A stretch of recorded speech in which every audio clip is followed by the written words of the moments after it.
Si Peugeot ne devait en garder qu'un, ça serait lui, le 3008, un SUV qui fait le bonheur de la marque au Lyon depuis son lancement en 2009, à tel point que cette voiture a même été élue voiture de l'année en 2016 et que cette troisième génération, cette nouvelle génération, est même en lice pour être élue voiture de l'année 2024. Et à cette occasion, Peugeot nous confie à prendre le volant de cette troisième génération avec une inédite motorisation électrique de 210 chevaux.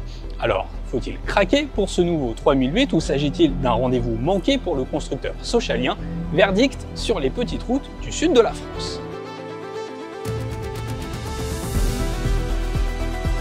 Bon alors, pas de panique, hein. Rassurez-vous, ce Peugeot 3008 ne sera pas qu'un véhicule 100% électrique. D'autres motorisations vont arriver au compte-gouttes, notamment une version hybride rechargeable, mais pour l'heure, eh bien, Peugeot mise sur une version hybride légère de 136 chevaux et sur cette version donc 100% électrique inédite de 210 chevaux que nous avons à l'essai.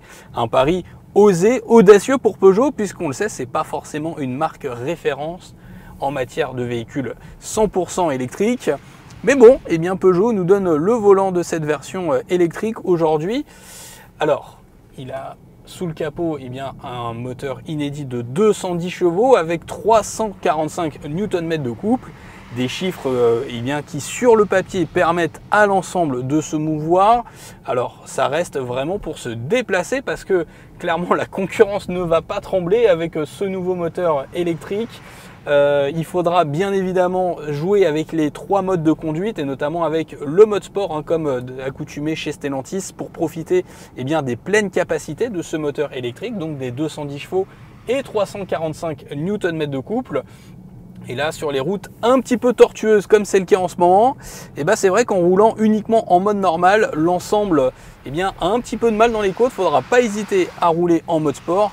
Après, dans un cadre purement routier, standardisé, j'allais dire, eh bien, l'ensemble arrive donc à se mouvoir sans grande difficulté. On va avoir des reprises suffisantes pour pouvoir se relancer ou dépasser.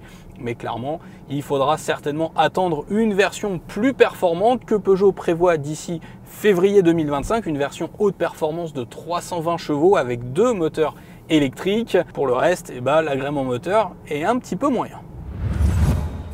Petite parenthèse technique, on sort 2 secondes de la route. Je voulais juste vous montrer, eh bien ça, c'est justement les batteries de ce nouveau Peugeot i3008. On a 73 kWh de capacité utile, ce qui eh bien, permet dans les faits d'aller chercher jusqu'à 527 km d'autonomie. Mais ça, je vais revenir juste après.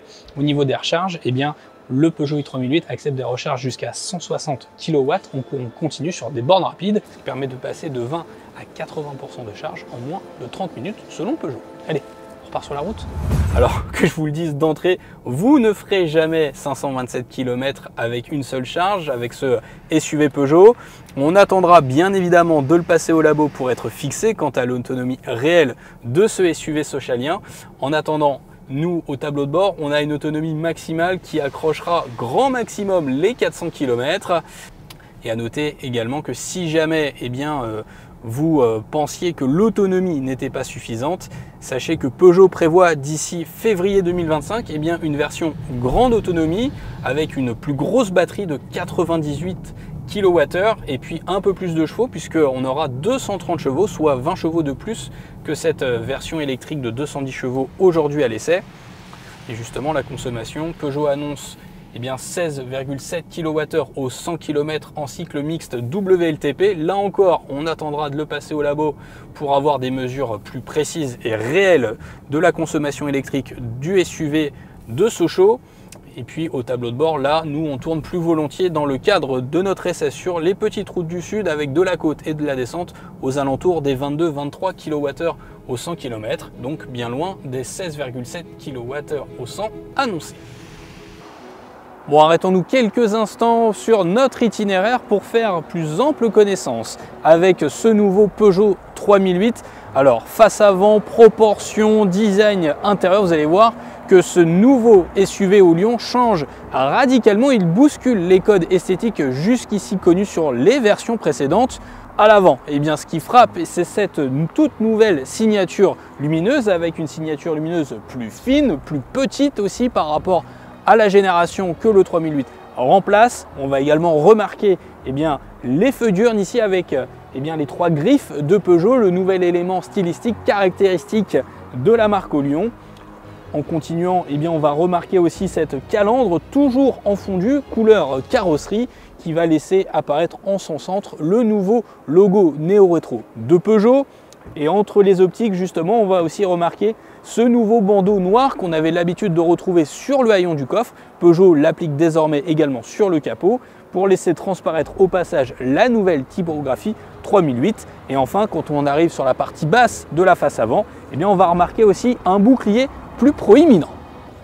Et quand on bascule de profil ou de 3/4, là on voit que le nouveau 3008 gagne en muscle. Rendez-vous compte, de long, le 3008 gagne 9 cm pour une longueur totale de 4,54 m. Donc il est plus long, il est aussi plus large, 1,89 m, donc il prendra plus de place sur la route. Et il est aussi plus haut, 1,64 m.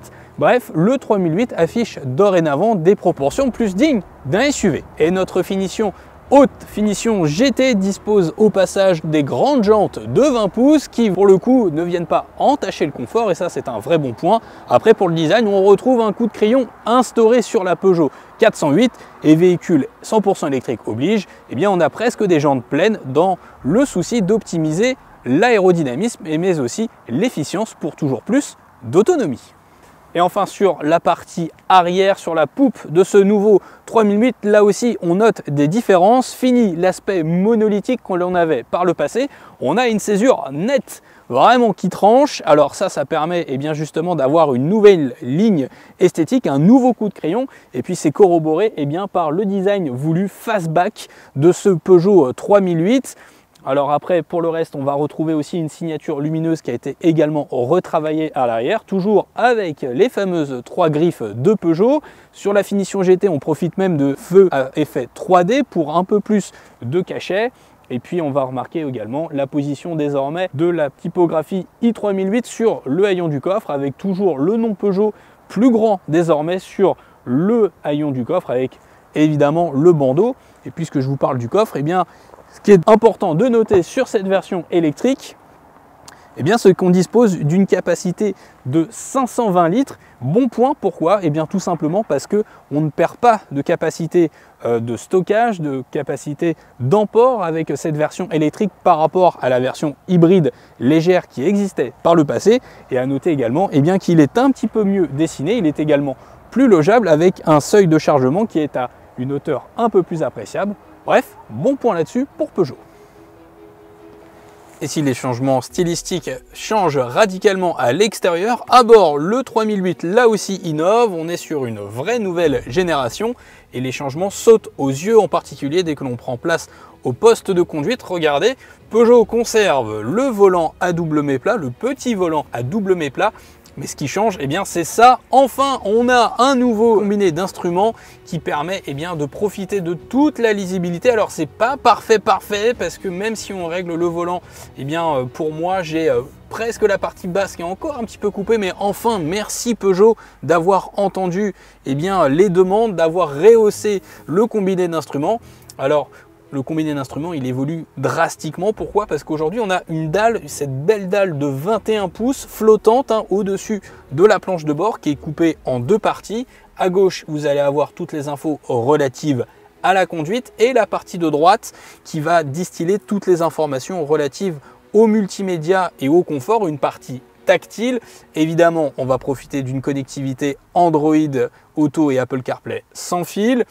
On a également à noter un planificateur d'itinéraire, ça c'est un bon point sur cette version électrique du 3008. Alors en revanche, Peugeot n'a pas été en mesure de répondre à notre interrogation quant au préchauffage de la batterie à l'approche d'une borne de recharge. Ça c'est un petit peu dommage.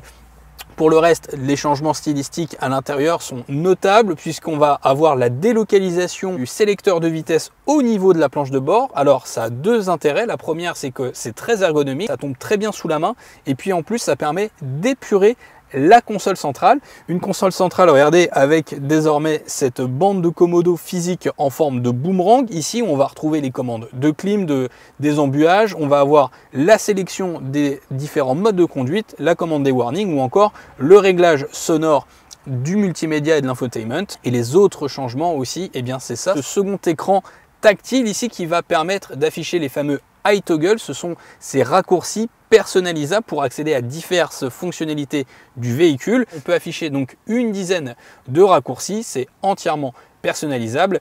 Et à noter que en option, via le pack Drive Assist Plus facturé 1 250 €, on pourra même profiter d'une conduite semi-autonome de niveau 2. Enfin, question praticité, rangement, c'est du classique. On va avoir les fameux porte-globets ici. On va avoir une petite trappe qui permet d'avoir des éléments qui sont cachés avec une prise 12 volts, une connectivité USB-C pour le mirror screen si d'aventure la connectivité sans fil bug. On a également un slot de recharge et puis dans la coudoir centrale, là aussi on va trouver une capacité assez conséquente, assez profonde pour y stocker quelques effets personnels. Et juste avant de passer aux places arrière, un mot rapidement sur la qualité d'assemblage et de finition de ce nouveau 3008. C'est une vraie montée en gamme pour Peugeot. On a un beau tissu un peu partout dans l'habitacle, aussi dans les contreportes. Alors bien évidemment, on est sur une finition GT, donc la finition la plus haute. C'est presque normal d'avoir ce standing à ce niveau de prix, mais clairement c'est un véhicule qui ne dénature pas face à d'autres véhicules plus premium. En revanche, la partie inférieure de l'habitacle n'a hélas pas bénéficié du même soin. On a des plastiques plus durs en bas, même si on n'aura pas le nez dedans tous les 4 matins. Et dès que l'on est aux places arrière, c'est une bonne surprise puisque ce véhicule se montre assez accueillant finalement, y compris pour des adultes comme moi d'1,80 m, avec le siège conducteur réglé pour ma taille. On a quand même de l'espace aux genoux, on a surtout des caves à pied qui sont suffisamment hautes et profondes pour s'y sentir à l'aise. Et puis remarquez également ce plancher plat avec aucun tunnel de servitude, donc y compris pour la place centrale, on pourra s'y sentir à l'aise. Alors toute proportion gardée comme d'habitude, et à noter que en option, si vous optez pour ces sièges chauffants ventilés, les 2 passages arrière pourront régler sur 3 positions les sièges chauffants pour toujours plus de confort. Et enfin, je terminerai en notant la garde de toit qui est là aussi une bonne surprise, puisque compte tenu de sa ligne de SUV fastback, on a une garde de toit qui est tout à fait satisfaisante.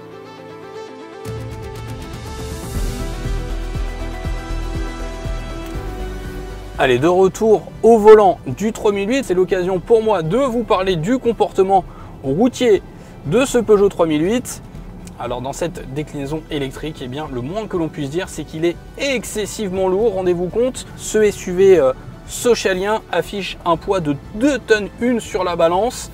Alors clairement, c'est pas une ballerine, ce 3008. Là, les petites routes du sud de la France le mettent vraiment à rude épreuve. En plus, on a une météo un peu capricieuse avec un sol assez humide par terre, et ce qui fait que on sent que le véhicule a tendance à sous-virer, à prendre du roulis, malgré un équilibre que Peugeot annonce comme optimisé avec les batteries qui sont logées sous le plancher. On a fort le coup un véhicule qui n'est pas très agile. En tout cas, on n'a pas du tout l'agilité habituelle sur un véhicule Peugeot. Et à titre informatif, par rapport au nouveau 3008 dans sa version hybride simple de 136 chevaux, c'est un différentiel de 600 kg par rapport à cette version électrique. Et encore, on a cette petite batterie de 73 kWh. Imaginez un peu avec la grande batterie de 98 kWh pour la version grande autonomie de 230 chevaux. Alors forcément, on aura tendance à rouler encore plus à la cool, même si, encore une fois, on n'a pas forcément tendance, même aujourd'hui dans cet essai, à rouler de manière sportive, on va dire, avec ce 3008. Heureusement pour lui, ce 3008 se montre assez satisfaisant sur le plan du freinage, et c'est bien pour arrêter, calmer les ardeurs de ce SUV Peugeot. Alors, on remerciera au passage pour ça les palettes au volant qui permettent de jouer en temps réel sur la régénération de la batterie et sur le freinage régénératif qui est réglable sur 3 niveaux. Je vous conseille de l'activer sur le niveau 2, c'est-à-dire le niveau moyen, voire le niveau 3. Sur des routes un peu de montagne tortueuses comme ici, le niveau 3 n'est pas de refus pour vraiment freiner, ralentir comme il se doit ce 3008. Après, le gros point fort de ce SUV Peugeot 100% électrique, c'est son confort. On a vraiment une optimisation, j'allais dire, des suspensions qui gomme toutes les aspérités de la route. On est presque sur un tapis volant, on ne sent aucun défaut de la route, ça c'est très satisfaisant, très agréable à l'usage. Et puis on a aussi un confort acoustique, le véhicule est extrêmement silencieux. Alors évidemment, la motorisation électrique joue un rôle primordial là-dessus, mais il faut savoir que notre modèle d'essai est équipé de vitres avant feuilletées qui viennent justement renforcer ce confort acoustique. Mais attention, c'est une option et pour en profiter, il faudra mettre la main au portefeuille. Terminons avec les tarifs de ce Peugeot i3008. Alors il faut savoir que deux niveaux de finition sont au programme, la finition Allure et la finition GT. En entrée de gamme, eh bien, en finition Allure, il faut compter une enveloppe de 44 990 €, compter 46 990 €, soit 2 000 € de plus pour bénéficier de la finition GT, la finition la plus haute. Et bonne nouvelle pour le SUV Socialien, eh bien, comme il est conçu assemblé en France, il bénéficie du bonus écologique, mais attention, le bonus écologique est désormais abaissé à 4 000 €. Reste que pour ce tarif de 46 990 €, eh bien, vous pouvez profiter d'un certain Renault Scénic E-Tech, à coup sûr l'un des concurrents directs, l'un des principaux rivaux de ce Peugeot i3008, sauf que le Renault Scénic E-Tech, eh bien, lui, affiche une batterie pour ce prix-là d'un peu plus de 80 kWh.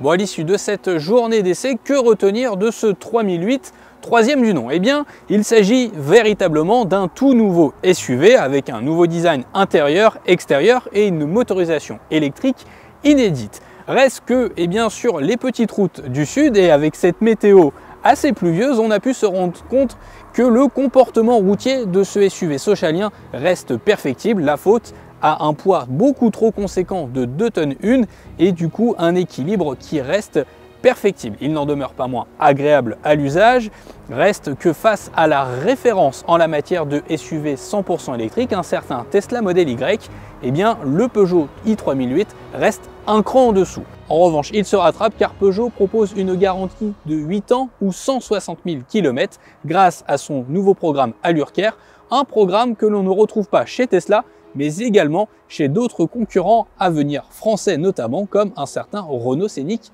E-Tech. Quant à moi, il ne me reste plus qu'à vous remercier d'avoir regardé cet essai jusqu'au bout. Je vous invite, si ce n'est pas déjà fait, à vous abonner à la chaîne d'AutoPlus, à activer toutes les notifications et à nous retrouver sur nos réseaux sociaux et sur autoplus.fr. Ciao!